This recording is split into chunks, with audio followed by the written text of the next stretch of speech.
course, we got it on our shoulders. Like, we definitely came up in the ranks together. As we came up in the ranks together, it's like, it's something that we built a name for ourselves, and we got a lot of people watching us. We have a lot of people expecting big things from us, and he's definitely going to do his thing. It's unfortunate that the fact that he won't be fighting for the belt for this fight, but hopefully later in the year he'll get that strap. And I'm gonna make my own story, my own journey. Do you think though that we see Shakur and Chris have success in these weights coming from the East Coast? Do you think it won't be too long before people talk about Bruce Carrington as a big time up and coming? Oh yeah, no, most definitely. Because every single time I come to the ring, I bring nothing but a crowd pleasing performance. That's my main thing. And even outside the ring, I want to give it like a lot of people to watch and look at. Even when I'm outside the ring. So most definitely in the next year or two, you're definitely going to be hearing a lot about Bruce Carrington. Definitely going to see my face on a lot of TVs, and we're going to make it big. 100%. Were you kind of jobbed out of the 2020 Olympics because of everything that went down? Were you supposed to be on that team? Yeah. I had qualified to go to the qualifications to qualify for the Olympic team, but the pandemic had messed up the qualifications in order for me to get on to go to Tokyo.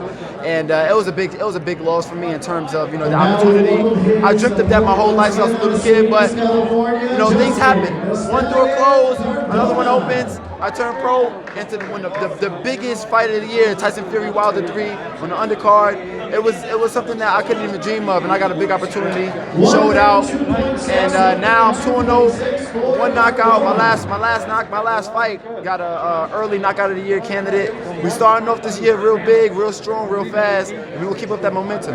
March 19th, my next fight in Madison Square Garden under the Edgar Berlanga Steve Rose fight.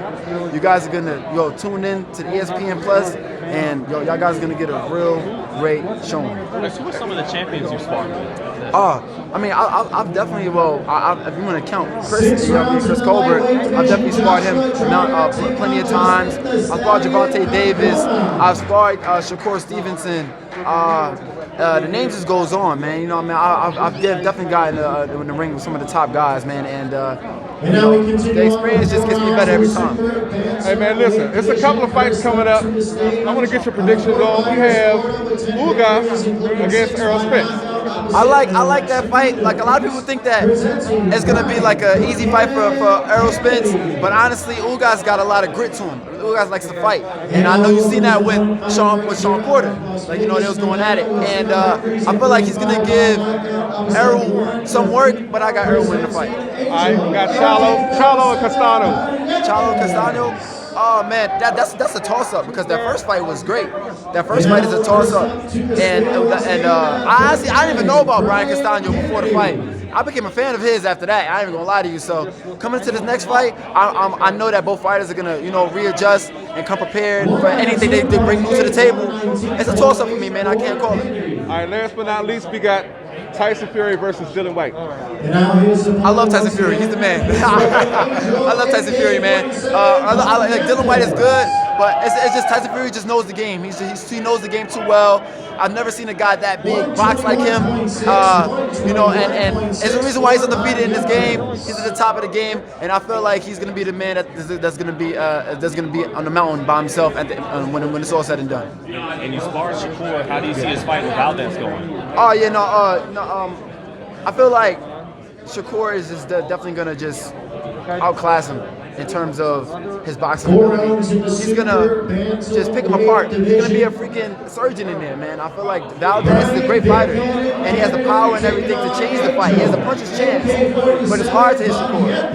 If you know what I'm saying, the power is more. You gotta do more than that. You know what I mean? You gotta really outthink Shakur, and that's really tough to do. Even with the top level guys, you know what I'm saying? Like, I've seen Shakur spar, the best of them, and Shakur sometimes make easy work of them too. So, you know what I mean? It's just all about just thinking outside the box with Shakur in order to get certain shots off, but those are rare moments. Shakur's gonna beat him unanimous decision. And man, just because you mentioned you worked with some of the best like Chris and Tank, and how would you compare Tank and Shakur? I would say a lot of people, like, they look for Tank to knock guys out all the time, but he's actually really good boxing. And me and Tank was working. He was boxing really well. You know what I mean? He has really good IQ. He knows exactly what he's doing. He knows how to play the clock and everything like that. And even with Shakur Shakur is probably the most patient fighter I've ever been in the ring with, and sometimes it can frustrate you because you want to get in there with him and want him to scrap with you, and he's not going to do that. He's going to make you fight his fight and slow you down and make you do what he wants you to do. So I feel like if them two was to ever get in the ring together, it would be like a beautiful boxing exhibition. Beautiful boxing 50-50 type fight? Yeah, definitely. And is Chris right there too? Or is Oh yeah, 100%. Like, yo, he's definitely making his way up there in the ranks, man.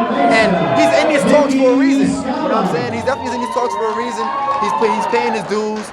And you know what I'm saying? Like, hopefully he get that shot, you know what I mean, like later on in this year, and you know, get to fight them bigger names so he can prove himself. Well, we know who's up next in 26. Man, Bruce Carrington. Thank you, man. Looking forward to you just continuing to fight and get up in the ranks so we can see you, you know, in the future. Thank you, man. And also, man, before you go, what do you want to leave with your fans and boxing fans around the world, man? What do you want to say to them? I mean, well, you guys can follow me on Instagram at Bruce_Carrington.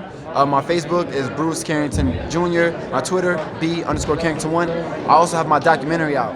It's called Brownsville Born. 30-minute doc. Give you a little crash course of my life. You can watch that on brownsvilleborn.com.